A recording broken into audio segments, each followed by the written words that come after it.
اگر آپ نے ابھی تک ہمارا چینل سبسکرائب نہیں کیا تو جلدی سے کر لیں اور ساتھ لگے بیل آئیکن کو بھی دبا دیں۔ بادشاہ کا دشمن۔ بہت پرانے زمانے کا ذکر ہے کہ کسی ملک پر ایک بادشاہ حکومت کرتا تھا۔ اس کی ایک بیٹی بھی تھی جس کا نام شہزادی نورین تھا۔ شہزادی نورین بے حد خوبصورت اور حسین تھی۔ وہ 17 سال کی ہو گئی تھی اور بادشاہ کسی اچھے سے شہزادی کی تلاش میں تھا تاکہ شہزادی نورین کی شادی کر کے اپنے فرض سے سب کو دوش ہو جائے۔ اس بادشاہ کا ایک وزیر بھی تھا جو بے حد لالچی، مکار اور خود غرض تھا۔ شہزادی نورین کی خوبصورتی نے اسے بھی متاثر کیا تھا۔ وہ چاہتا تھا بادشاہ اسے اپنی بیٹی کی شادی کر دے تاکہ اس کے ساتھ ساتھ تخت و تاج بھی مل جائے۔ اس کی عمر کافی ہو گئی تھی مگر اس نے ابھی تک شادی نہیں کی تھی۔ اس نے ابھی تک کسی سے بھی اس بات کا تذکرہ نہیں کیا تھا کہ وہ شہزادی نورین سے شادی کرنا چاہتا ہے۔ ایک روز جب خوب تیز بارش ہو رہی تھی تو اس نے سوچا کہ یہ بارش تھم جائے تو وہ بادشاہ سے ملنے کے لیے اس کے محل میں جائے گا اور اس سے بات کرے گا کہ اس کی شادی شہزادی نورین سے کر دے۔ شام کو بارش رک گئی۔ وزیر خوب بن ٹھن کے اپنے مکان سے نکلا اور بادشاہ کے محل کی طرف چل دیا۔ بادشاہ اپنے کمرے کی کھڑکی میں سے باغ کا نظارہ کر رہا تھا۔ بارش نے تمام پودوں کو نیا نکھار اور حسن بخشا تھا۔ وہ بے حد دل فریب منظر پیش کر رہے تھے۔ جب وزیر بادشاہ کے کمرے میں داخل ہوا تو اسے دیکھ کر بادشاہ خوش ہو گیا اور بولا، آؤ بیٹھو، ہم تمہیں ہی یاد کر رہے تھے۔ وزیر اس کا خوشگوار موڈ دیکھ کر دل میں خوش ہونے لگا۔ اسے امید ہو چلی تھی کہ چونکہ بادشاہ بہت ہی خوش ہے اس لیے وہ اپنی شہزادی کی شادی اس سے کر دے گا۔ وہ ایک مخمل کی آرام دہ کرسی پر بڑے ہی ادب سے سر جھکا کر بیٹھ گیا۔ بادشاہ نے اس کی طرف دیکھتے ہوئے کہا، اے وزیر با تدبیر، ہماری شہزادی اب بڑی ہو گئی ہے، ہم نے اس کی شادی کرنے کا فیصلہ کیا ہے۔ وزیر اپنی مسرت چھپاتے ہوئے کہا، عالی جاں، آپ نے بالکل درست فیصلہ کیا ہے۔ عورت ذات تو ہوتی ہی ایک بوجھ ہے اور یہ بوجھ جتنی جلدی ہو جائے سر سے اتر جانا چاہیے۔ آج کل اچھے لڑکوں کی کتنی کمی ہے، آپ اچھی طرح جانتے ہیں، مگر میں آپ کو یقین دلاتا ہوں کہ بادشاہ نے وزیر کی بات پوری طرح بھی نہ سنی اور اس کا شانہ تھپتھپا کر بولا، شاید تم یہ کہنا چاہتے ہو کہ تم شہزادی کے لیے کوئی اچھا سا شہزادہ تلاش کرو گے۔ ہم تمہاری وفاداری سے بہت خوش ہوئے ہیں، اسی خوشی میں یہ ہار اور 3 دن کی چھٹی انعام دیتے ہیں۔ یہ کہہ کر بادشاہ نے اپنے گلے سے سچے موتیوں کا ہار اتار کر وزیر کو دیا اور پھر بولا، ہم نے خود بھی شہزادی کے لیے ایک رشتہ ڈھونڈ لیا ہے، وہ ہمارے شمالی ملک کے بادشاہ کا بیٹا ہے۔ وہ آج کل یہاں آیا ہوا ہے اور ہمارا مہمان ہے۔ شہزادہ اور شہزادی ایک دوسرے سے بہت جلد گھل مل گئے ہیں، ہم دونوں کی شادی جلد ہی کر دیں گے۔ وہ دیکھو، دونوں باغ میں ٹہل رہے ہیں۔ وزیر کے تمام سپنے ٹوٹ گئے۔ بادشاہ کی بات سن کر اس کا دل زور زور سے دھڑکنے لگا اور چہرے پر پسینہ پھوٹ پڑا۔ وہ آنکھیں پھاڑے اور منہ کھولے بادشاہ کو گھورنے لگا۔ بادشاہ نے کہا، ہمیں معلوم ہے اے ہمارے پیارے وزیر، تم شہزادی نورین کو بالکل اپنی بیٹی کی طرح چاہتے ہو۔ تمہاری یہ حالت بتاتی ہے کہ تمہیں اس کی جدائی کا کس قدر افسوس ہے۔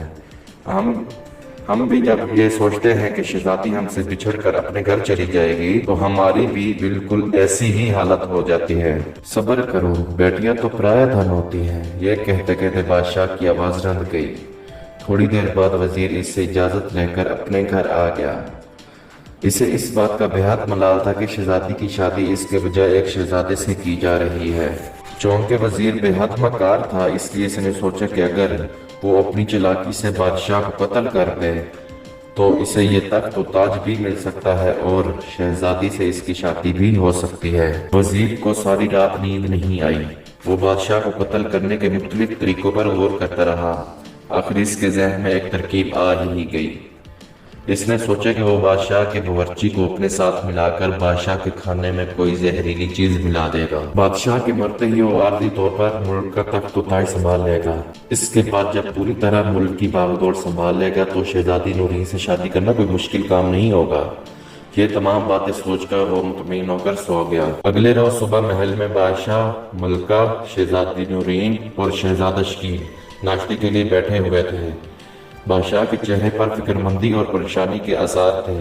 ملکہ اس کی شکل دیکھ کر بھانپ گئی کہ کوئی خاص بات ہے۔ اس نے جب بادشاہ سے اس کے بارے میں پوچھا تو بادشاہ نے بڑے دھیمے لہجے میں جواب دیا کہ میں نے رات میں ایک بھیانک خواب دیکھا تھا۔ میں نے دیکھا کہ میں جنگل میں شکار کھیلنے گیا ہوں۔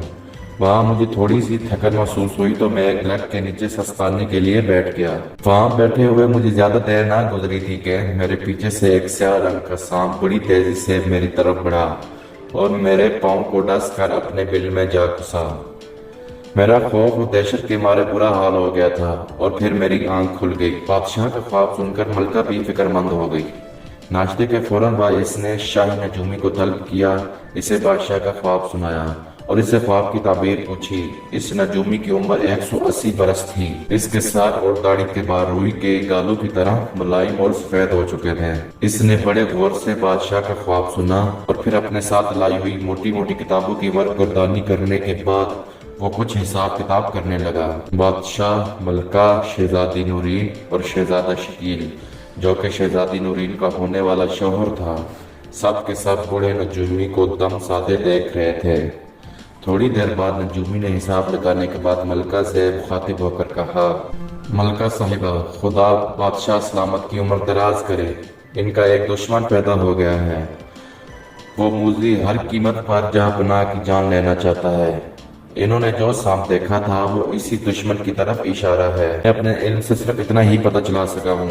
اس دشمن کا نام نہیں میں بتا سکتا، پھر بھی میں اتنا ضرور کہوں گا کہ اگر اس دشمن کو نہ پکڑا گیا تو بادشاہ سلامت کو نقصان پہنچائے گا۔ نجومی کی بات سن کر ملکہ کے ہوش اڑ گئے۔ بادشاہ بھی بے حد غمزدہ ہو گیا اور شہزادی نورین کی آنکھوں سے ٹپ ٹپ آنسو گرنے لگے۔ شہزادہ شکیل شہزادی نورین کو روتا دیکھ کر بے چین ہو گیا۔ اس نے بڑے پرعزم لہجے میں کہا، پیاری شہزادی، تم رنجیدہ مت ہو، میں جب تک زندہ ہوں انشاءاللہ بادشاہ سلامت کو کوئی بھی شخص نقصان نہیں پہنچا سکتا۔ میں تم سے وعدہ کرتا ہوں کہ تمہارے پیارے ابا حضور کے دشمن کو بہت جلد ان کی خدمت میں پیش کر دوں گا۔ شہزادہ شکیل کی بات سن کر شہزادی نورین کے لبوں پر مسکراہٹ پھیل گئی تھی۔ بادشاہ اور ملکہ نے بھی اطمینان کا سانس لیا۔ انہیں امید تھی کہ شہزادہ اس دشمن کو پکڑنے میں ضرور کامیاب ہو جائے گا۔ بادشاہ وہاں سے اٹھ کر دربار میں چلا گیا کیونکہ دربار کا وقت ہو گیا تھا۔ ملکہ اپنے دوسرے کاموں میں مصروف ہو گئی اور شہزادی نورین کی چند سہیلیاں آ گئی تھیں۔ وہ ان کے ساتھ باتیں کرنے لگی اور شہزادہ شکیل کچھ سوچنے میں مصروف ہو گئے۔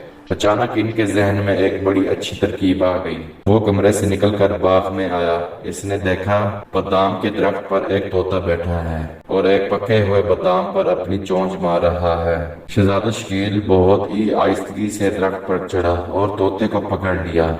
پھر اس نے طوطے کو ایک بہت ہی خوبصورت پنجرے میں بند کیا۔ پنجرہ سونے کی تیلیوں سے بنا ہوا تھا۔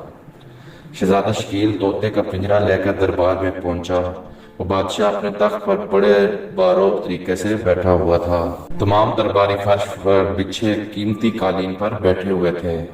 شہزادہ شکیل نے بادشاہ سے کہا، جا پناہ، میرے ابا حضور نے یہ جادو کا طوطا آپ کے لیے بھیجا تھا، اسے قبول فرما کر شکریہ کا موقع دیں۔ یہ طوطا ہر جمعرات کی صبح آپ کو آپ کی دشمنوں کے نام سے آگاہ کیا کرے گا۔ کل جمعرات ہے، یہ جس شخص کا بھی نام لے سمجھ لیجئے گا وہ آپ کی جان کا دشمن ہے۔ بادشاہ سمجھ گیا کہ شہزادہ اس کے دشمن کو پکڑنے کی فکر میں ہے۔ اس نے پنجرہ لے کر اپنے پاس رکھ لیا۔ تمام درباری اتنا بہترین اور عجیب و غریب طوطا دیکھ کر واہ واہ کرنے لگے، مگر وزیر کی حالت غیر ہو گئی۔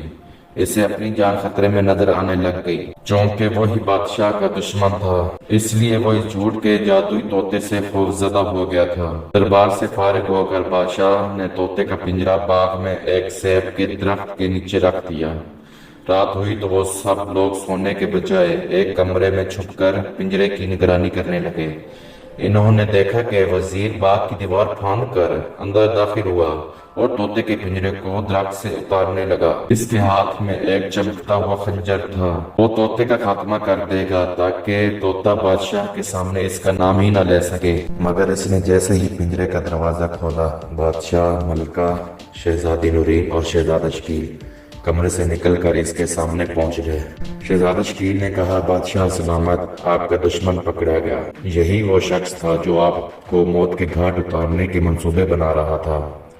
بادشاہ کی آنکھ غصے سے انگارہ ہو گئی، وزیر کی گھگی بند گئی، خوف کے مارے تھر تھر کانپ رہا تھا۔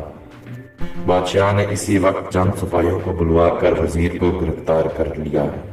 وزیر نے اپنا جرم مان لیا تھا اور اس جرم کی وجہ سے اس کی ساری دولت ضبط کر کے اسے ملک بدر کر دیا گیا۔ ملکہ اور بادشاہ شہزادہ شکیل کی ذہانت سے بہت خوش تھے۔ چند دنوں بعد شہزادی نورین اور شہزادہ شکیل کی شادی ہو گئی اور وہ دونوں ہنسی خوشی رہنے لگے۔